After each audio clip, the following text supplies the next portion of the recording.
നമുക്കറിയാം, ഈ വടക്കേ ഇന്ത്യൻ സ്റ്റേറ്റുകളിൽ തെരഞ്ഞെടുപ്പ് കഴിഞ്ഞപ്പോ അധികാരത്തിൽ BJP ഇതര ഗവൺമെന്റുകൾ വന്ന സന്ദർഭത്തിൽ തന്നെ ഈ രാജ്യത്തോട് പ്രതിബദ്ധതയുള്ള എല്ലാവരും പറഞ്ഞതാണ്, BJP-കാരൻ ഈ രാജ്യത്ത് ഒരു വർഗീയ കലാപം സൃഷ്ടിക്കും, ഈ രാജ്യത്ത് അങ്ങോളം ഇങ്ങോളം ഒരു വർഗീയ കലാപത്തിന് അവർ തുടക്കം കുറിക്കും, അല്ലെങ്കിൽ ഒരു ഇന്ത്യ പാക് യുദ്ധമുണ്ടാകും. കാരണം അത്തരം ഒരു സാഹചര്യം വന്നാൽ ഈ പ്രശ്നങ്ങളിൽ നിന്ന് ജനങ്ങളുടെ ശ്രദ്ധ തിരിയും, വല്ലാത്തൊരു ദേശീയ ഭ്രാന്ത് സൃഷ്ടിക്കപ്പെടും, തങ്ങൾക്ക് അധികാരത്തിലെത്താൻ എളുപ്പമാകുമെന്ന് അവർക്ക് മനസ്സിലാകും. പ്രിയമുള്ളവരെ, നിങ്ങൾ ചിന്തിച്ചു നോക്കി, നിങ്ങൾക്ക് ഓർമ്മയുണ്ടാകും, തെരഞ്ഞെടുപ്പ് വെളിപ്പാട് അകലെ വന്നു നിന്നപ്പോ കാശ്മീരിൽ 300ഓളം സൈനികർക്ക് ജീവൻ നഷ്ടപ്പെടുന്ന ഒരു സാഹചര്യം ഉണ്ടായില്ലേ? ഞാനും നിങ്ങളുമൊക്കെ വായിച്ചില്ലേ? ദൃശ്യമാധ്യമങ്ങളിൽ കണ്ടില്ലേ? കാശ്മീരിൽ 300 സൈനികർക്കാണ് ജീവൻ നഷ്ടപ്പെട്ടത്. അതൊരു നാടകമാണ് എന്ന് പറഞ്ഞാൽ അത് BJP-കാരന്റെ അല്ലെങ്കിൽ രാജ്യം ഭരിച്ചുകൊണ്ടിരുന്നവന്റെ ആസൂത്രിതമായ ഒരു നാടകമായിരുന്നു എന്ന് പറഞ്ഞാൽ നിഷേധിക്കാൻ സാധിക്കുമോ? ഒരിക്കലും സാധിക്കില്ല. വളരെ തന്ത്രപ്രധാനമായ ഒരു കേന്ദ്രത്തിൽ നമുക്കറിയാം, ഒരു ഈച്ച പോലും അവിടെ പറക്കണമെങ്കിൽ സൈനികരുടെ അറിവില്ലാതെ സാധിക്കാത്ത ഒരു സാഹചര്യത്തിൽ എന്തുകൊണ്ട് 300ഓളം സൈനികർക്ക് ജീവഹാനി സംഭവിച്ചു? ആസൂത്രിതമായിരുന്നു. ഈ രാജ്യത്തെ ജനങ്ങളുടെ ശ്രദ്ധ തിരിക്കുന്നതിന് വേണ്ടി, പാകിസ്ഥാനുമായി ഒരു യുദ്ധമുണ്ടാകുന്നതിന് വേണ്ടി സർജിക്കൽ സ്ട്രൈക്ക് നടത്തിയിട്ട് ആ തെരഞ്ഞെടുപ്പിലുടനീളം അവർ അതിനെപ്പറ്റിയല്ലേ സംസാരിച്ചത്? എല്ലാ പ്രശ്നങ്ങളെ പറ്റിയും മാറ്റിവെച്ചു. ജനങ്ങളുടെ അടിസ്ഥാനപരമായ വിഷയങ്ങളിൽ നിന്നെല്ലാം ശ്രദ്ധ തിരിച്ചിട്ട് പാകിസ്ഥാനുമായിട്ടുള്ള യുദ്ധത്തെ പറ്റി മാത്രം സംസാരിച്ചു കൊണ്ടിരുന്നു. അത് ആസൂത്രിതമായ ഒരു നടപടിയായിരുന്നു. അല്ല എന്ന് പറയാൻ ആർക്കെങ്കിലും സാധിക്കുമോ? BJP-കാരന്റെ സാക്ഷാൽ നരേന്ദ്രമോദിയുടെയും അമിത്ഷായുടെയും ബുദ്ധിയിൽ ഉദിച്ച ഒരു തന്ത്രമായിരുന്നു, കുതന്ത്രമായിരുന്നു എന്ന് പറഞ്ഞാൽ നിഷേധിക്കാൻ സാധിക്കുമോ? രണ്ടാമതായി വോട്ടിംഗ് യന്ത്രത്തെ അവർ ഉപയോഗിച്ചു. എന്തുകൊണ്ട് ബാലറ്റ് സംവിധാനത്തിലേക്ക് മടങ്ങി വരാൻ അവർ തയ്യാറാകുന്നില്ല? ഇന്ത്യൻ നാഷണൽ കോൺഗ്രസ് അടക്കം, കമ്മ്യൂണിസ്റ്റ് മാർക്സിസ്റ്റ് പാർട്ടി അടക്കം ഈ രാജ്യത്തെ എല്ലാ ദേശീയ രാഷ്ട്രീയ പ്രസ്ഥാനങ്ങളും പറയുന്നു, ഈ വോട്ടിംഗ് യന്ത്രം BJP ദുരുപയോഗപ്പെടുത്തിക്കൊണ്ടിരിക്കുകയാണ്. അതെ, ആ വോട്ടിംഗ് യന്ത്രത്തിൽ തിരുമറി നടത്തി തന്നെയാണ് വടക്കേ ഇന്ത്യൻ സ്റ്റേറ്റുകളിൽ മൃഗീയ ഭൂരിപക്ഷം നേടിയത്. നിങ്ങൾ കേരളത്തിലേക്ക് കണ്ണോടിക്കുന്നു. രാഷ്ട്രീയ പ്രബുദ്ധതയുള്ള നാടാണ് കേരളം. എല്ലാ വിഷയങ്ങളെയും വളരെ കൃത്യമായി അപഗ്രഥിക്കുന്ന ഒരു മനോഭാവമുള്ള ജനസമൂഹം ജീവിക്കുന്ന സ്റ്റേറ്റ് ആണ് കേരളം. കേരളത്തിലെ ജനങ്ങൾ വിധി എഴുതിയില്ലേ?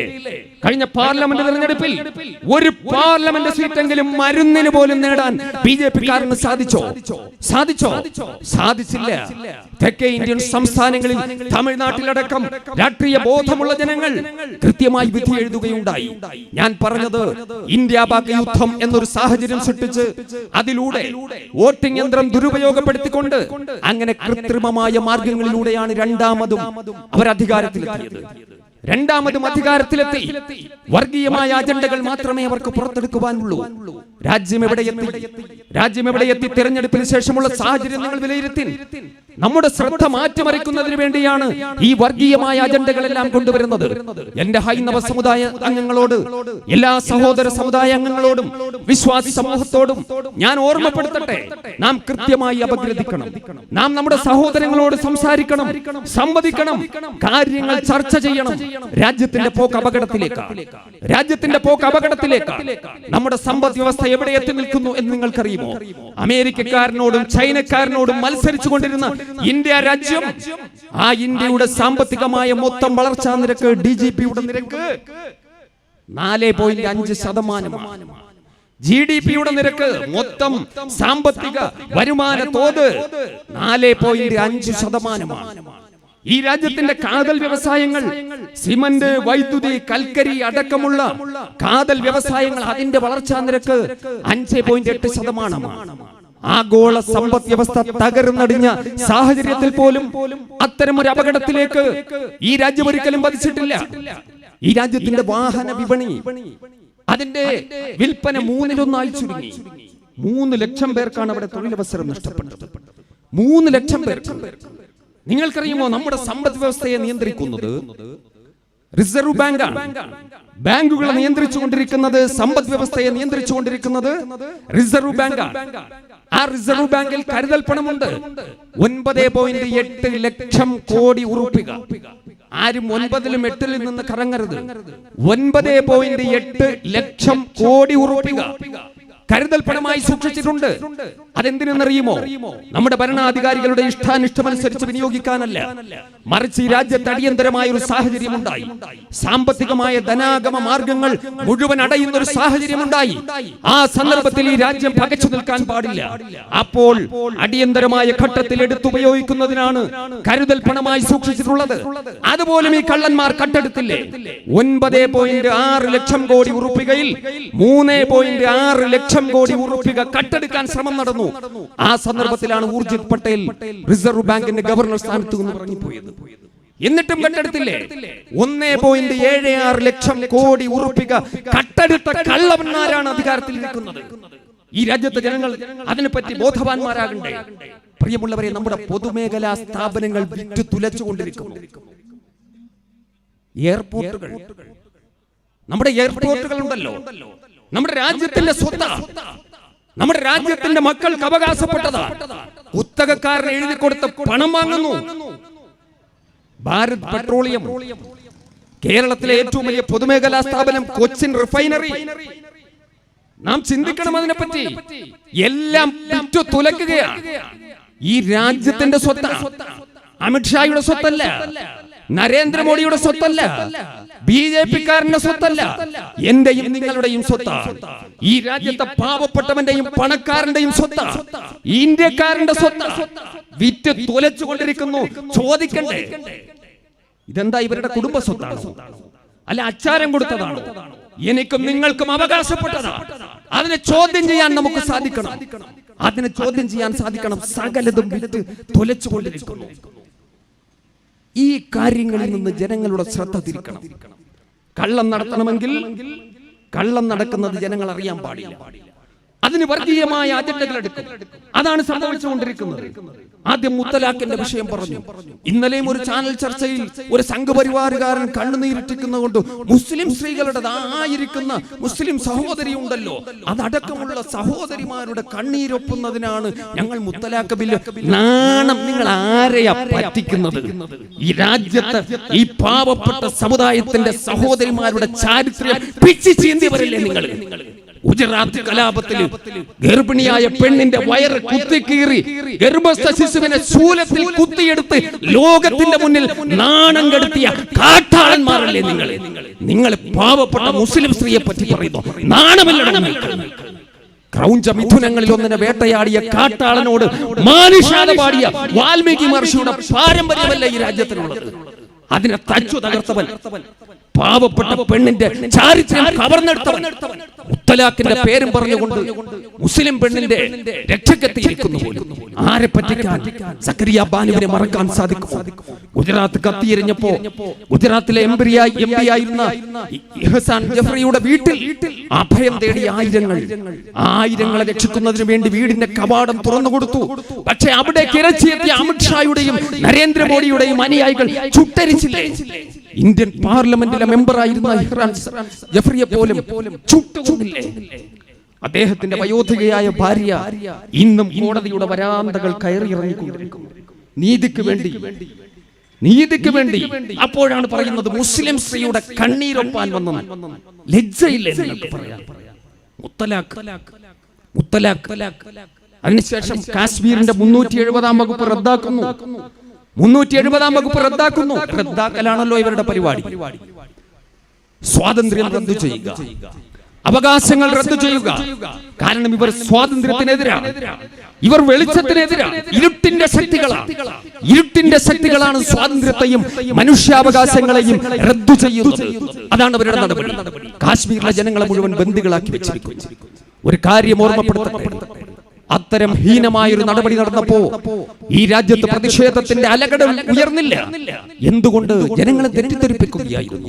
കാശ്മീർ എന്ന് കേട്ടാൽ ആരെങ്കിലും ശബ്ദിച്ചു പോയാൽ രാജ്യദ്രോഹ കുറ്റം എന്നാണ് പറയുന്നത്. പക്ഷെ ഒരു കാര്യം പറയട്ടെ, ജമാഅത്ത് ഫെഡറേഷന്റെ പ്ലാറ്റ്ഫോമിൽ നിന്നുകൊണ്ട് അർത്ഥശങ്കയില്ലാത്തവണ്ണം ഞാൻ പ്രഖ്യാപിക്കുകയാണ്, കാശ്മീർ എന്ന് പറഞ്ഞാൽ ഇന്ത്യയുടെ അവിഭാജ്യ ഘടകമാണ്. ഇന്ത്യയുടെ അവിഭാജ്യ ഘടകമാണ് കാശ്മീർ. പക്ഷേ അത് കാശ്മീരിലെ മണ്ണ് മാത്രമല്ല, കാശ്മീരിലെ മുഴുവൻ ജനങ്ങളും ഉൾക്കൊള്ളുന്നതാണ് കാശ്മീർ എന്ന് പറയുന്നത്. ഇന്ത്യ എന്ന് പറഞ്ഞാൽ കന്യാകുമാരി മുതൽ കാശ്മീർ വരെയുള്ള ഭൂവിഭാഗവും അവിടുത്തെ ജനങ്ങളും അവിടുത്തെ സംസ്കൃതികളുമാണ്. അത് മനസ്സിലാക്കാൻ അധികാരികൾക്ക് തയ്യാറാകണം. അധികാരികൾ തയ്യാറാകും. ജനങ്ങളെ ബന്ദികളാക്കി വെച്ചിരിക്കുന്നു. ഹോസ്പിറ്റലിൽ പോകാൻ കഴിയുന്നില്ല, വിദ്യാഭ്യാസം നേടാൻ കഴിയുന്നില്ല. 3 മുഖ്യമന്ത്രിമാരല്ലേ വീട്ടുതടങ്കലിൽ കഴിയുന്നത്? 3 മുഖ്യമന്ത്രിമാർ എത്രയോ മാസങ്ങളായി. ആ നിയമം ചുട്ടെടുത്തത് മുതൽ അവർ വീട്ടുതടങ്കലിലാണ്. അവിടേക്ക് ദേശീയ നേതാക്കന്മാരെ കടത്തിവിടുന്നില്ല. രാഹുൽ ഗാന്ധിക്ക് പോകാനുണ്ടായ തടസ്സം ഞാനും നിങ്ങളും കണ്ടതാ. CPM-ന്റെ ജനറൽ സെക്രട്ടറി സീതാറാം യെച്ചൂരി, യൂസുഫ് തരിഗാമി എന്ന് പറയുന്ന മുൻ MP, അദ്ദേഹം വളരെ രോഗം കൊണ്ട് ബുദ്ധിമുട്ടുന്ന മനുഷ്യനാണ്. ചികിത്സ നിഷേധിക്കപ്പെട്ട് മരണത്തെ മുഖാമുഖം കണ്ട സന്ദർഭത്തിൽ പോലും അദ്ദേഹത്തിന് എന്തു സംഭവിച്ചു എന്നറിയാൻ സാധിക്കാത്ത ഒരു സന്ദർഭം. അവസാനം കോടതികൾ കയറിയിറങ്ങിയതിനു ശേഷമാണ് സീതാറാം യെച്ചൂരിക്ക് പോലും അവിടെ പോകാൻ സാധിച്ചത്. അങ്ങനെ കാശ്മീരിനെ ബന്ദികളാക്കി വെച്ചു. ഓരോരോ നിയമങ്ങൾ ഓരോ ദിവസവും. UAPA കരിനിയമം, ആ കരിനിയമങ്ങൾക്ക് ശക്തി കൂട്ടുന്നു. സ്വാതന്ത്ര്യത്തെ റദ്ദ് ചെയ്യുക, അവകാശങ്ങളെ റദ്ദ് ചെയ്യുക, കരിനിയമങ്ങൾ. UAPA നമുക്കറിയാം. ഈ രാജ്യത്തിന്റെ ഭരണഘടന എന്താ പറയുന്നത്? നാം മനസ്സിലാക്കണം. ഭരണഘടന പറയുന്നത് ഒരു മനുഷ്യന്റെ മേൽ ഒരു കുറ്റം ആരോപിക്കപ്പെട്ടാൽ ആ കുറ്റം തെളിയിക്കുമ്പോഴാണ് കുറ്റവാളിയായി. പക്ഷെ കരിനിയമങ്ങൾ അങ്ങനെയല്ല. UAPA ആരോപിക്കപ്പെട്ട് കഴിഞ്ഞാൽ അദ്ദേഹം കുറ്റവാളിയാണ്. അദ്ദേഹം നിരപരാധിയാണെന്ന് സ്വയം തെളിയിച്ചു കൊള്ളണം. അതിന്റെ ഇരയാണല്ലോ അബ്ദുൽ നാസർ മഅദനി. ഞാൻ ഈ ശാസ്താംകോട്ടയുടെ മണ്ണിൽ നിന്നുകൊണ്ട് സംസാരിക്കുമ്പോ ഇന്ത്യൻ ഭരണഘടന ഈ രാജ്യത്തെ പൗരന്മാർക്ക് ഉറപ്പ് നൽകുന്ന പൗരാവകാശത്തിന്റെ, ആ പൗരാവകാശ ലംഘനത്തിന്റെ ജീവിക്കുന്ന രക്തസാക്ഷിയല്ലേ അബ്ദുൽ നാസർ മഅദനി? കരിനിയമത്തിന്റെ ഇരയാ. മഅദനിയുടെ ജന്മം കൊണ്ട് പവിത്രമായ മണ്ണാണ് ഈ ശാസ്താംകോട്ടയുടെ മണ്ണ്. ആരും സംശയിക്കണ്ട. പ്രിയമുള്ളവരെ, നരകയാതന അനുഭവിച്ചുകൊണ്ടിരിക്കുകയല്ലേ? എത്ര വർഷമാണ്? ആദ്യം കോയമ്പത്തൂർ ബോംബ് സ്ഫോടന കേസിലെ പ്രതിയാക്കി അദ്ദേഹത്തെ കടത്തിക്കൊണ്ടുപോയി. എന്തെല്ലാമോ പറഞ്ഞു. ഞാനും നിങ്ങളും അടക്കം സംശയിച്ചു പോയി. ചിലപ്പോൾ ശരിയായി. 10 വർഷക്കാലത്തോളം കിടന്നു. വല്യുമ്മ മരിച്ചു. ആ മയ്യത്ത് പോലും ഒന്ന് കാണാൻ അനുവദിച്ചോ? ജാമ്യം പോട്ടെ, ഒരു പരോള് പോലും കൊടുക്കാതെ തടവറയ്ക്കുള്ളിൽ, ഇരുട്ടറയ്ക്കുള്ളിൽ, കോയമ്പത്തൂരിലെയും സേലത്തെയും ജയിലറയ്ക്കുള്ളിൽ ഒരു മനുഷ്യന്റെ ജീവിതം ഹോമിച്ചില്ലേ? അവസാനം കോടതിയിൽ നിന്ന് അന്തിമമായി വിധിയുണ്ടായി. മഅദനി നിരപരാധിയാണ്. അദ്ദേഹത്തിന്റെ മേൽ ആരോപിക്കപ്പെട്ട കുറ്റത്തിന്റെ ഒരു ചെറിയ അംശം പോലും തെളിയിക്കാൻ പ്രോസിക്യൂഷന് സാധിച്ചില്ല എന്ന് പറഞ്ഞുകൊണ്ട് 100% നിരപരാധിയായി അഗ്നിശുദ്ധി വരുത്തി കേരളത്തിലേക്ക് കടന്നു വന്നു. മഅദനിയെ ആനയിച്ചു കൊണ്ടുപോയി മന്ത്രി പുങ്കവന്മാർ. തിരുവനന്തപുരം ശംഖുമുഖം കടപ്പുറത്ത് ഒരു ഭാഗത്ത് അറബിക്കടലിന്റെ അലമാലകൾ ആർത്തിരമ്പുമ്പോ ഒരു മനുഷ്യ മഹാസാഗരം അലയടിക്കുകയായിരുന്നു. സമാനമായി ശംഖുമുഖം കടപ്പുറത്ത് ഞാനും ഉണ്ടായിരുന്നു. ഈ വേദിയിലുള്ള പലരും ഉണ്ടായിരുന്നു. ബഹുമാന്യനായ ആറ്റക്കോയ തങ്ങൾ അടക്കമുള്ളവർ ഉണ്ടായിരുന്നു എന്നാണ് എന്റെ ഓർമ്മ. ഒരു മനുഷ്യ മഹാസാഗരം. ആ മനുഷ്യ മഹാസാഗരത്തിൽ മന്ത്രിമാരൊക്കെ സംസാരിച്ചു. അവസാനം മഅദനിയും ക്ഷണിക്കപ്പെട്ടു സംസാരിക്കാൻ. മഅദനി തന്റെ സംസാരത്തിന്റെ പ്രാരംഭത്തിൽ തന്നെ ചോദിച്ചു, എന്റെ ജീവിതത്തിലേക്ക് നഷ്ടപ്പെട്ട 10 വർഷക്കാലം എന്റെ ഭാര്യയായ സൂഫിയ ഒരു വിധവയെ പോലെ ജീവിച്ചു. എന്റെ മക്കൾ സലാഹുദ്ദീൻ അയ്യൂബിയും ഉമർ മുഖ്താറും അനാഥകളെ പോലെ ജീവിച്ചു. എന്റെ സകലമാന സംഗതികളും എന്റെ സ്വാതന്ത്ര്യം കവർന്നെടുക്കപ്പെട്ടു. 10 വർഷക്കാലം ഞാൻ നിരപരാധിയാണെന്ന് പറയുന്നു. എന്ത് പ്രായശ്ചിത്തമാണ് നിങ്ങൾക്ക് നൽകാനുള്ളത്? മഅദനിയുടെ ശബ്ദം പ്രകമ്പനം കൊണ്ടു കേരളത്തിൽ അങ്ങോളം ഇങ്ങോളം. കേരളം ലജ്ജിച്ചു തലതാഴ്ത്തി. ഒരു സമാധാനവും നമുക്ക് ബോധിപ്പിക്കാനുണ്ടായിരുന്നില്ല. പക്ഷേ കേരളത്തിലെ ജനങ്ങൾ, അവിടെ കൂടിയ പുരുഷാരം ഒരു പ്രതിജ്ഞ എടുത്തു. രണ്ടാമതൊരു മനുഷ്യന് ഈ അവസ്ഥ വരാൻ പാടില്ല. രണ്ടാമതൊരു മനുഷ്യൻ, ഒരു പൗരന് ഈ അവസ്ഥ വരാൻ പാടില്ല. പക്ഷേ വർഷങ്ങൾ കഴിയുന്നതിന് മുമ്പ് വീണ്ടും കടത്തിക്കൊണ്ടുപോയി മഅദനിയെ. ഈ വഴിയിലൂടെയാണല്ലോ കൊണ്ടുപോയത്. ഇപ്പൊ കൊണ്ടുപോയത് കർണാടകത്തിലേക്കായിരുന്നു. ബാംഗ്ലൂർ സ്ഫോടനത്തിലെ കേസും പറഞ്ഞുകൊണ്ട് കടത്തിക്കൊണ്ടുപോയി. ആർക്കും ശബ്ദിക്കാൻ പറ്റാത്തവണ്ണം UAPA പ്രയോഗിച്ചു. കരിനിയമമാണ്. അദ്ദേഹം വല്ലാതെ പൊറുതിമുട്ടുന്നു. രോഗം കൊണ്ട് പൊറുതിമുട്ടുന്നു. പ്രിയമുള്ളവരെ, ഓരോ ദിവസവും വന്നുകൊണ്ടിരിക്കുന്ന വാർത്തകൾ ഞെട്ടിപ്പിക്കുന്നതാണ്. എല്ലാവരും പ്രാർത്ഥിക്കുക, എല്ലാവരും പ്രാർത്ഥിക്കുക. ഈ ഘട്ടത്തിൽ പോലും ജന്മനാട്ടിലേക്ക് ഒന്ന് കടന്നു വരാൻ, തന്റെ പിതാവിനെ ഒന്ന് കാണാൻ, തന്റെ ഉറ്റവരെ ഒന്ന് കാണാൻ, തന്റെ ജീവനായി ജന്മനാട്ടിനെ ഒന്ന് കാണാൻ ആ മനുഷ്യന് സാധിക്കുന്നില്ലല്ലോ. എന്താ ഇവിടെ സംഭവിച്ചുകൊണ്ടിരിക്കുന്നത്? കരി നിയമങ്ങളുടെ ബലമല്ലേ? മഅദനി ഒറ്റപ്പെട്ട വ്യക്തിയല്ല, ആയിരക്കണക്കിന് ലക്ഷക്കണക്കിന് പേരുണ്ട് ഈ രാജ്യത്തിന്റെ തടവറകളിൽ. നിങ്ങൾക്കറിയുമോ? മഅദനി അറിയപ്പെട്ടയാളായതുകൊണ്ട്, പൊതുപ്രവർത്തകനായതുകൊണ്ട്, മതപണ്ഡിതനായതുകൊണ്ട്, പ്രഭാഷകനായതുകൊണ്ട്, ലോകമറിയപ്പെട്ട വ്യക്തിയായതുകൊണ്ട് ലോകം ചർച്ച ചെയ്യുന്നു. ഒറ്റപ്പെട്ട വ്യക്തിയല്ല, ലക്ഷക്കണക്കിന് പേരുണ്ട്. ആ കരിനിയമത്തിന് പോലും ശക്തി പോരാ. വീണ്ടും ശക്തി കൂട്ടുന്നു. പ്രിയമുള്ളവരെ, ആ നിയമത്തിന് ശക്തി പോരാ. വ്യക്തികൾ മാത്രം അതിന്റെ പരിധിയിൽ വന്നാൽ പോരാ, പ്രസ്ഥാനങ്ങളെ കൂടി അതിന്റെ ഉള്ളിൽ കൊണ്ടുവരണം. ഇത്രയും കാലം വ്യക്തികൾക്കെതിരെ മാത്രമേ കരിനിയമം പ്രയോഗിക്കാൻ ഉള്ള അവസരം ഉണ്ടായിരുന്നു. ഇപ്പൊ പ്രസ്ഥാനങ്ങളെ കൂടി അതിന്റെ പരിധിയിൽ കൊണ്ടുവന്നു. അങ്ങനെ കരിനിയമങ്ങൾക്ക് ശക്തി കൂട്ടിക്കൊണ്ടിരിക്കുന്നു.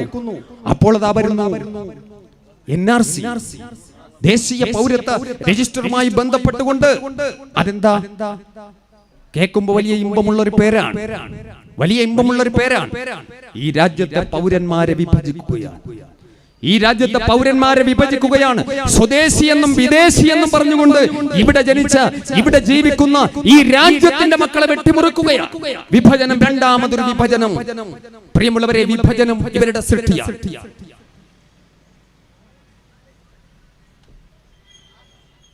എപ്പോഴും വിഭജനത്തെ പറ്റി പറയുമ്പോൾ അതിന്റെ ഉത്തരവാദിത്തം മുസ്ലിം സമുദായത്തിന്റെ മേൽ കെട്ടിവെക്കുന്നു, അല്ലെങ്കിൽ മുസ്ലിം ലീഗിന്റെ മേൽ കെട്ടിവെക്കുന്നു, മുഹമ്മദ് അലി ജിന്നയ്ക്ക് മേൽ കെട്ടിവെക്കുന്നു.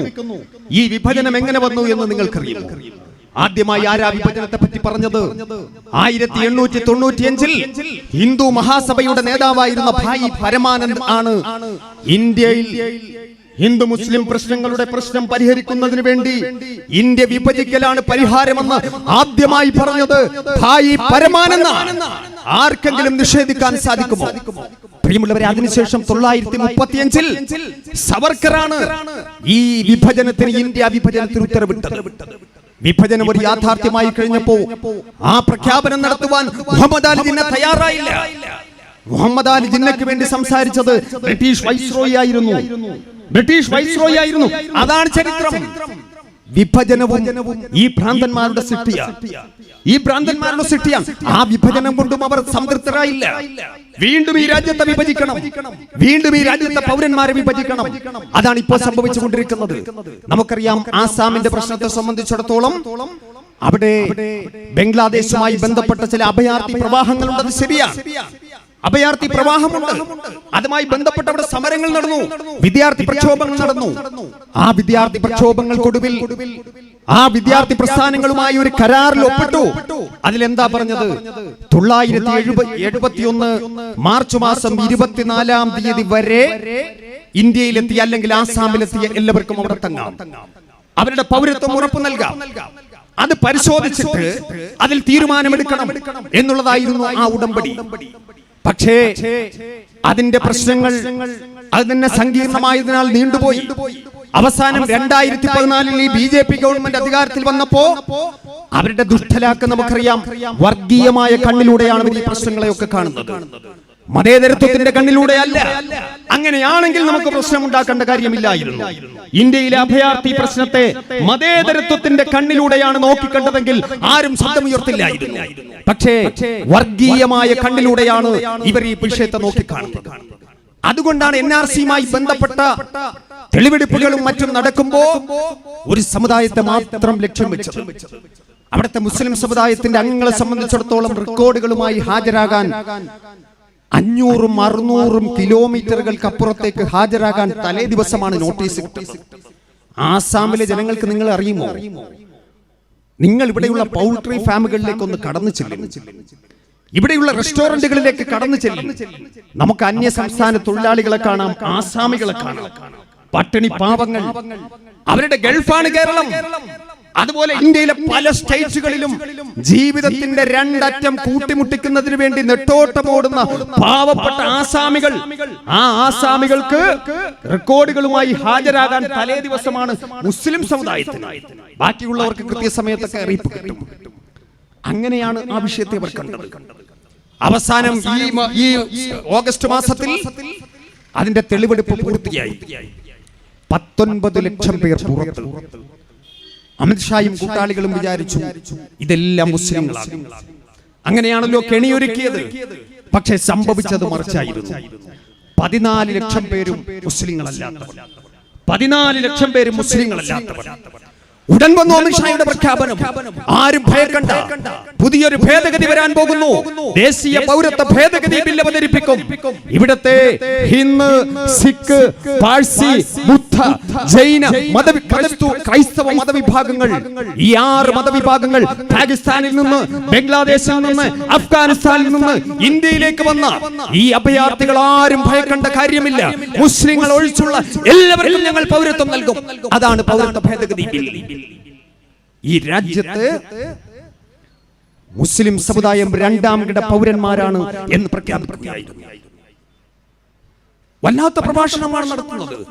ഇവിടേക്ക് വന്ന അഭയാർത്ഥികളെ സംരക്ഷിക്കണ്ടേ? നമ്മുടെ അയൽ രാഷ്ട്രങ്ങളിലെ പാവപ്പെട്ടവർ, അവിടുത്തെ ഭരണകൂട ഭീകരത കാരണം ഈ രാജ്യത്തേക്ക് ഒഴുകിയെത്തിയവർ, അവരെ സംരക്ഷിക്കണ്ടേ? സംരക്ഷിക്കണം. പക്ഷേ സംരക്ഷിക്കണമെങ്കിൽ എല്ലാ അയൽ രാഷ്ട്രങ്ങളിലേക്കും കണ്ണോടിക്കണ്ടേ? ഇത് മതേതരത്വത്തിന്റെ വാക്കാണെങ്കിൽ, കണ്ണാണെങ്കിൽ, നിലപാടാണെങ്കിൽ നമുക്കറിയാം. നമ്മുടെ അയൽ രാഷ്ട്രങ്ങളിൽ ഏറ്റവും അധികം പീഡനം അനുഭവിക്കുന്നത് മ്യാൻമാറിലെ ജനങ്ങളാണ്, റോഹിംഗ്യൻ മുസ്ലിങ്ങളാണ്. ആയിരങ്ങളല്ല, ലക്ഷങ്ങൾ പലായനം ചെയ്യപ്പെട്ടു. ആയിരങ്ങളെ കൊന്നൊടുക്കി അവിടുത്തെ ഗവൺമെന്റ്. ലോകത്തെമ്പാടും അഭയാർത്ഥികളായി കഴിയുകയാണ്. അങ്ങനെ അയൽ രാഷ്ട്രങ്ങളിലെ അഭയാർത്ഥികളോടുള്ള സ്നേഹമാണെങ്കിൽ അവരെ പറ്റി ചിന്തിക്കണ്ടേ? ശ്രീലങ്കയിൽ നിന്ന് ഒഴുകിയെത്തുന്ന ആയിരങ്ങളുണ്ട് തമിഴ് വംശജർ. അവരെ പറ്റി എന്തേ നിങ്ങൾ ചിന്തിക്കാത്തത്? പാകിസ്ഥാൻ, അഫ്ഗാനിസ്ഥാൻ, ബംഗ്ലാദേശ്, ഈ 3 രാഷ്ട്രങ്ങളിൽ നിന്ന് മാത്രം വന്നവർ, അത് മുസ്ലിങ്ങൾ ഒഴികെയുള്ളവർ. ഒരു കാര്യം ചോദിക്കട്ടെ, മുസൽമാൻ കള്ളവണ്ടി അതല്ല, ഓട് പൊളിച്ചിറങ്ങിയവരാണ്? അല്ല, ഇത് പറയാൻ ഇവർക്കാർക്ക് അച്ചാരം കിട്ടിയതാണോ? അല്ല, നരേന്ദ്രമോദിയുടെ അമിത്ഷായുടെയോ തറവാട്ട് സ്വത്താണോ? മറുപടി പറയണം. മറുപടി പറയാതെ പോകാൻ സാധിക്കില്ല. ഈ രാജ്യത്തിന്റെ തെരുവോരങ്ങൾ സമരമുഖത്താണ്. ഇതിന് സമാധാനം ബോധിപ്പിച്ചേ മതിയാകൂ. ആരാ നിങ്ങൾ?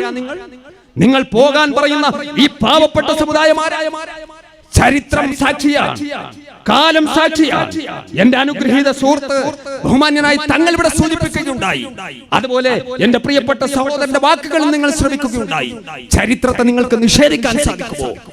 പാകിസ്ഥാൻ എന്ന് പറഞ്ഞുകൊണ്ട്, ബംഗ്ലാദേശ് എന്ന് പറഞ്ഞുകൊണ്ട്, അഫ്ഗാനിസ്ഥാൻ എന്ന് പറഞ്ഞുകൊണ്ട് ഈ രാജ്യത്തെ മുസൽമാനോട് പോകൂ എന്ന് പറയുമ്പോ ഒരു കാര്യം പറയട്ടെ, പാകിസ്ഥാൻ എന്ന് കേട്ടാൽ ഈ രാജ്യത്തെ മുസൽമാന് രോമാഞ്ചം ഉണ്ടാകില്ല. അഫ്ഗാനിസ്ഥാൻ എന്ന് കേട്ടാലും ബംഗ്ലാദേശ് എന്ന് കേട്ടാലും ഉണ്ടാകില്ല. നമുക്ക് രോമാഞ്ചം ഉണ്ടാകില്ല. കാരണം നമ്മുടെ രാജ്യം പാകിസ്ഥാനല്ല, നമ്മുടെ രാജ്യം ബംഗ്ലാദേശ് അല്ല, ഈ ഭൂമിയാണോ ഇന്ത്യ രാജ്യം. നിങ്ങൾക്കറിയുമോ, ഈ രാജ്യത്തേക്ക് ശത്രുക്കൾ കടന്നു വന്നില്ലേ? അധിനിവേശക്കാരൻ കടന്നു വന്നില്ലേ? ആ സന്ദർഭത്തിൽ ആരാ ഉണ്ടായിരുന്നത്? മുൻപന്തിയിൽ നിന്ന് പ്രതിരോധിക്കാൻ ആദ്യമായി കടന്നു വന്നത് 1498 പോർച്ചുഗീസുകാരനായിരുന്നു. കോഴിക്കോട് കാപ്പാട് കപ്പലിറങ്ങി വാസ്കോ ഡ ഗാമ. ആരുടെ ഭരണമായിരുന്നു? ഞാൻ ഓർക്കുന്നു, ഞാൻ കടന്നു വരുമ്പോ അതിന്റെ ചില അംശങ്ങളാണ് സംസാരിച്ചു കൊണ്ടിരുന്നത് ഉദ്ഘാടകന്. ഞാൻ മൊത്തവും കേട്ടില്ല. അന്ന് ആരുടെ ഭരണമായിരുന്നു? ഹൈന്ദവനായ സാമൂതിരിയുടെ ഭരണമാണ് കോഴിക്കോട്. അധിനിവേശ മോഹവുമായി പോർച്ചുഗീസുകാരൻ കാലുകുത്തി കോഴിക്കോട് കാപ്പാട്. ആരാണ് അതിനെപ്പറ്റി ജനങ്ങളെ ബോധവൽക്കരിച്ചത്, സമരസജ്ജരാക്കിയത്, പ്രതിരോധിച്ചത്? ചരിത്രം സാക്ഷിയല്ലേ? ഇസ്ലാമിക സംസ്കാരത്തിന്റെ ജാജ്വല്യമാനമായ അധ്യായങ്ങൾ തുടികൊട്ടുന്ന പൊന്നാനി എന്ന് പറയുന്ന പ്രദേശമുണ്ടല്ലോ. ദറസി തറവാട്ടിന്റെ പാരമ്പര്യമുള്ള പൊന്നാനിയുടെ ദറസിന്റെ അകത്തലങ്ങളിൽ നിന്നുകൊണ്ട് ശിഷ്യഗണങ്ങൾക്ക് വിജ്ഞാനം പകർന്നു കൊടുത്തുകൊണ്ടിരുന്ന സൂര്യ തേജസ്വിയായ സാത്വികനായ പണ്ഡിതൻ സൈനുദ്ദീൻ മഖ്ദൂം രണ്ടാമൻ. അദ്ദേഹം തന്റെ അനുയായികളോട് പറഞ്ഞു, വിശ്വാസ സമൂഹത്തോട് പറഞ്ഞു, ഇതാ ശത്രു കടന്നു വന്നിരിക്കുന്നു. നാം കേൾക്കുന്ന കാലൊച്ച് ശത്രുവിന്റേതാണ്. പോർച്ചുഗീസുകാരൻ വാസ്കോ ഡ ഗാമ കാലുകുത്തിയത് കച്ചവടത്തിനല്ല, നമ്മോട് സൗഹൃദം കൂടാനല്ല. പിന്നെയോ ഈ രാജ്യത്തിന്റെ മാനം കവർന്നെടുക്കാൻ, ഈ രാജ്യത്തിന്റെ സഹോദരിമാരുടെ ചാരിത്രം കവർന്നെടുക്കാൻ, ഈ രാജ്യത്തിന്റെ സമ്പത്തും ഈ രാജ്യത്തിന്റെ സകലമാന സംസ്കാരങ്ങളും കൊള്ളയടിക്കാൻ ശത്രുവിന്റെ കാലൊച്ചയാണ് കേൾക്കുന്നത്. അതിനെ പ്രതിരോധിക്കാൻ സന്നദ്ധമാകണമെന്ന് അനുയായികളോട് ആഹ്വാനം ചെയ്തപ്പോഴല്ലേ തുഹ്ഫത്തുൽ മുജാഹിദീൻ രചിക്കപ്പെട്ടത്? ഖാലി മുഹമ്മദ് മൗലിദ് രചിച്ച ഖാലി മുഹമ്മദ് ഫത്ഹുൽ മുബീൻ രചിച്ചു യുദ്ധകാവ്യങ്ങൾ.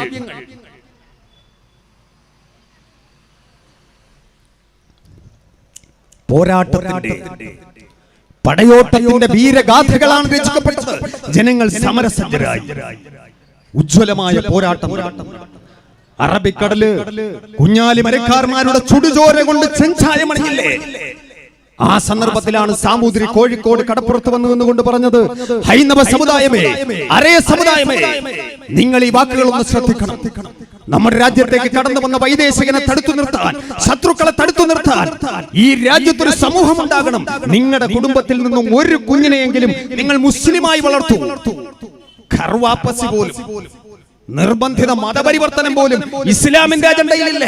ലാ ഇക്റാഹ ഫിദ്ദീൻ, ദീനിൽ മതത്തിന്റെ കാര്യത്തിൽ സമ്മർദ്ദമില്ല. അതാണോ ഇസ്ലാമിന്റെ നിലപാട്? അതാണ് ഇസ്ലാമിന്റെ നിലപാട്. വാള് കാട്ടിയിട്ട് ആരെയും ഇസ്ലാമിലേക്ക് ആളെക്കൂട്ടണ്ട. ഗോതമ്പും പഞ്ചസാരയും കാട്ടി പ്രലോഭനം കാട്ടിയും ആരെയും ഇസ്ലാമിലേക്ക് ആളെക്കൂട്ടണ്ട. നീ സത്യം പറഞ്ഞുകൊടു, നേർവഴി പറഞ്ഞുകൊടു, സത്യാസത്യ വിവേചനം ജനങ്ങൾക്ക് പകർന്നുകൊടു, ദൈവികമായ ദർശനത്തെ പരിചയപ്പെടുത്തിക്കൊടു. അതാണ് ഇസ്ലാമിന്റെ മാർഗം. വലാ യജ്രിമന്നകും സനആന ഖൗമിൻ അലാ അല്ലാ തഅദിലു യഅദിലു. ഒരു സമൂഹത്തോട് നിങ്ങൾക്ക് വിയോജിപ്പുണ്ടാകാം, പക്ഷേ അവരോട് നിങ്ങൾ അതിന്റെ പേരിൽ അനീതി പ്രവർത്തിക്കരുത് എന്ന് കൃത്യമായി താക്കീത് ചെയ്തില്ലേ? വലാ തസുബ്ബുൽ ലദീന യദ്ഊന മിൻ ദൂനില്ലാ. മറ്റുള്ളവരുടെ ആരാധനാമൂർത്തികളെ നിങ്ങൾ ഇകഴ്ത്തി സംസാരിക്കരുത്. ശ്രീരാമചന്ദ്രനെ, ശ്രീകൃഷ്ണനെ ബഹുമാനിക്കുന്ന വലിയൊരു വിഭാഗം ജനങ്ങൾ ഈ രാജ്യത്തുണ്ട്. നിങ്ങൾ ഇകഴ്ത്തി സംസാരിക്കരുത്. ക്രൈസ്തവ മക്കൾ വളരെയധികം പ്രാധാന്യത്തോടു കൂടി കാണുന്ന യേശു ക്രിസ്തുവിനെ നിങ്ങൾ ഇകഴ്ത്തി സംസാരിക്കരുത്. അതാണോ ഇസ്ലാമിന്റെ കാഴ്ചപ്പാട്? അതാണ് ഇസ്ലാമിന്റെ കാഴ്ചപ്പാട്. അതാണ് ഇസ്ലാമിക ദർശനം. അല്ലാതെ ഇവിടെ നിർബന്ധിപ്പിച്ചു അതേ പ്രകാരം തന്നെ പ്രലോഭനത്തിലൂടെയും ഇസ്ലാമിലേക്ക് ആളെ കൂട്ടിയിട്ടില്ല. ഇസ്ലാമിലേക്ക് ആളെ കൂട്ടിയിട്ടില്ല. അങ്ങനെ കൂട്ടാൻ പാടുമില്ല. അത് ഇസ്ലാമിന്റെ നയവും നിലപാടുമല്ല. പക്ഷേ അധിനിവേശത്തെ പ്രതിരോധിക്കുന്നവരാണ്, അധിനിവേശത്തെ എതിർക്കുന്നവരാണ്. അങ്ങനെ ഉജ്ജ്വലമായ പോരാട്ടം നടത്തിയപ്പോഴാണ് സാമൂതിരി പറഞ്ഞത്, നിങ്ങളുടെ കുടുംബത്തിൽ നിന്നും ഒരു കുഞ്ഞിനെയെങ്കിലും മുസ്ലിമായി വളർത്തുക. ചരിത്രമല്ലേ, നിഷേധിക്കാൻ സാധിക്കുമോ? പ്രിയമുള്ളവരെ, അതാണ് മുസൽമാന്റെ ചരിത്രം. ഉജ്ജ്വലമായ പോരാട്ടം നടത്തും. എണ്ണമറ്റ പോരാട്ടങ്ങൾ, അതിന്റെ വിശദാംശങ്ങളിലേക്ക് ഞാൻ കടന്നു പോകുന്നില്ല. ഈ രാജ്യത്തെ ഹൈന്ദവനും, ഈ രാജ്യത്തെ മുസൽമാനും, ഈ രാജ്യത്തെ ക്രൈസ്തവനും, ഈ രാജ്യത്തെ സകലമായ മനുഷ്യരും, ഈ രാജ്യത്തെ അടിസ്ഥാന ജനവിഭാഗങ്ങളും അടക്കം ബ്രിട്ടീഷുകാരനെതിരെ സന്ധിയില്ലാ സമരം നടത്തുകയായിരുന്നു. ഉജ്ജ്വലമായ പോരാട്ടം. പക്ഷേ ഇവരെവിടെയായിരുന്നു? ഈ ഇരുട്ടിന്റെ ശക്തികൾ എവിടെയായിരുന്നു? ഈ അമിത്ഷായുടെയും നരേന്ദ്രമോദിയുടെയും യുദ്ധജന്മാരെവിടെയായിരുന്നു? ചരിത്രത്തെ നിഷേധിക്കാൻ നിങ്ങൾക്ക് സാധിക്കുമോ? എന്റെ പ്രിയപ്പെട്ട സഹോദരൻ ഒരു കവിതാ ശകലം ഇവിടെ ഉദ്ധരിക്കുന്നത് ഞാൻ കേട്ടു. പ്രിയമുള്ളവരെ, ബ്രിട്ടീഷുകാരന്റെ ഷൂ നക്കിയ ആ തഴമ്പ് നിങ്ങളുടെ നാവുകളിൽ മാത്രമല്ലേ ഉള്ളൂ. പക്ഷേ ഈ പാവപ്പെട്ട മക്കളുണ്ടല്ലോ, ബ്രിട്ടീഷുകാരന്റെ നിറതോക്കിൽ നിന്നും വന്ന വെടിയുണ്ടകളെ നെഞ്ചകം കൊണ്ട് സ്വീകരിച്ചവരാ. അവൻ ഒരുക്കിയ തൂക്കുമരങ്ങൾ സന്തോഷത്തോടു കൂടി കഴുത്തിലണിഞ്ഞവനാണോ? നിഷേധിക്കാൻ സാധിക്കുമോ? നിങ്ങളുടെ ആചാര്യനുണ്ടല്ലോ, RSSന്റെ ഗ്രന്ഥമായ വിചാരധാര രചിച്ച ഗുരു ഗോൾവാർക്കർ, അദ്ദേഹം എന്താ പറഞ്ഞത്? Don't waste your energy in fighting British enemy, but it used to fight Indian enemy like Muslims, Christians and communists. നിങ്ങളുടെ ഊർജം ബ്രിട്ടീഷുകാരനെതിരെ പ്രയോഗിച്ച് നിങ്ങൾ വേസ്റ്റ് ആക്കി കളയണ്ട. ഈ രാജ്യത്തിന്റെ ആഭ്യന്തര ശത്രുക്കൾ, കമ്മ്യൂണിസ്റ്റുകൾ, ക്രിസ്ത്യാനികൾ, മുസ്ലിങ്ങൾ, അവർക്കെതിരെ നിങ്ങൾ ഉപയോഗിക്കും. അതല്ലേ നിങ്ങൾ പറഞ്ഞത്? സ്വാതന്ത്ര്യ സമരത്തെ ഒറ്റുകൊടുത്തവർ, സ്വാതന്ത്ര്യ സമരത്തെ ഒറ്റുകൊടുത്തവർ, ബ്രിട്ടീഷുകാരന്റെ നക്കും നുണയും സ്വീകരിച്ചുകൊണ്ട് അവന്റെ ഷൂനക്കി എല്ലാം ഒളിഞ്ഞും തെളിഞ്ഞും കൈക്കലാക്കിയവർ, ഈ രാജ്യത്തിന്റെ വിമോചന പോരാളികളെ കണ്ടെത്തുന്നതിന് വേണ്ടി കൺകാണിപ്പണിയെടുത്തവർ, ബ്രിട്ടീഷുകാരന് പിടിച്ചു കൊടുത്തവർ, ഒരു കാരമുള്ള പോലും കാലിൽ തറച്ച പാരമ്പര്യമില്ലാത്തവർ, ഈ പാവപ്പെട്ട മക്കളുടെ മുഖത്ത് നോക്കി ഞങ്ങളുടെ ഭാര്യമാരെ, വിധവകളും മക്കളെ അനാഥരുമാക്കി, വിധവാത്വം അനുഭവിച്ച്, വിഭാര്യത്വം അനുഭവിച്ച്, അനാഥത്വം ഏറി ജീവനും ജീവിതവും സമ്മാനിച്ച സമൂഹത്തോട് പാകിസ്ഥാനിലേക്ക്, ബംഗ്ലാദേശിലേക്ക്, അഫ്ഗാനിസ്ഥാനിലേക്ക് എന്ന് പറഞ്ഞാൽ മനസ്സില്ലെന്ന് പറയാൻ, ആർജവത്തോടു കൂടി പറയാൻ ഈ രാജ്യത്തിന്റെ മക്കൾക്ക് സാധിക്കും. ഈ രാജ്യത്തിന്റെ മക്കൾക്ക് സാധിക്കും. നിങ്ങൾ ആരെയും ഭയപ്പെടുത്തണ്ട. അമിത്ഷാ പറഞ്ഞല്ലോ, അമിത്ഷാ പറഞ്ഞല്ലോ, എന്താ പറഞ്ഞത്? മുസ്ലിങ്ങൾ ഭയക്കണ്ട. ആർക്കാണോ ഭയം? പാവപ്പെട്ട സഹോദരിമാരുണ്ടല്ലോ. നിങ്ങൾ അലിഗഡ് ജാമിയ മില്ലയിലേക്ക് കടന്നു കയറി നരനായാട്ട് നടത്തിയപ്പോ, ജാമിയ പ്രദേശത്ത് നരനായാട്ട് നടത്തിയപ്പോ നിന്റെയൊക്കെ AK-47 മുന്നിൽ നോക്കി ഗർജിച്ച ആ ഫാത്തിമ എന്ന് പറയുന്ന, ഫാത്തിമ ഹെന്ന എന്ന് പറയുന്ന പെണ്ണിനെ, ലതീദ എന്ന് പറയുന്ന പെണ്ണിനെ സംഘപരിവാരുകാരാ നിനക്ക് കാണാൻ സാധിക്കുമോ? തിരിച്ചറിയാൻ സാധിക്കുമോ? നമ്രൂദിന്റെ തീക്കുണ്ടത്തെ, ഫറോവയുടെ തീറ്റൂരങ്ങളെ, ഉത്തുബത്തിന്റെയും ശൈബത്തിന്റെയും കടന്നാക്രമണങ്ങളെ, എത്രയോ ബുഷുമാരെ, ഏരിയൽ ഷാരോണിനെ കണ്ടവനാണ് ഈ രാജ്യത്തെ ലോകത്തെ വിശ്വാസ സമൂഹം. ഭയം അവരുടെ അജണ്ടയിലില്ല. ചരിത്രം സാക്ഷി, കാലം സാക്ഷി. ആർക്കെങ്കിലും നിഷേധിക്കാൻ സാധിക്കുമോ? ഒരു പെണ്ണിന്റെ മുന്നിൽ പകച്ചുപോയില്ലേ? ഒറ്റപ്പെട്ട സംഭവമല്ല, ഒറ്റപ്പെട്ട ചൂണ്ടുവിരലല്ല, ആയിരക്കണക്കിന് ലക്ഷക്കണക്കിന് ചൂണ്ടുവിരലുകൾ ജാതി മത രാഷ്ട്രീയ സംഘടനാ വ്യത്യാസമില്ലാതെ ഈ രാജ്യത്ത് നിന്നും നിങ്ങൾക്ക് ഉയർന്നു കഴിഞ്ഞു. അതിനെ പ്രതിരോധിക്കാൻ നിങ്ങളുടെ കൂറ്റൻ ടാങ്കറുകൾ കൊണ്ട് സാധിക്കില്ല, നിങ്ങളുടെ AK-47 കൊണ്ട് സാധിക്കില്ല, ഒരായുധം കൊണ്ടും സാധിക്കില്ല.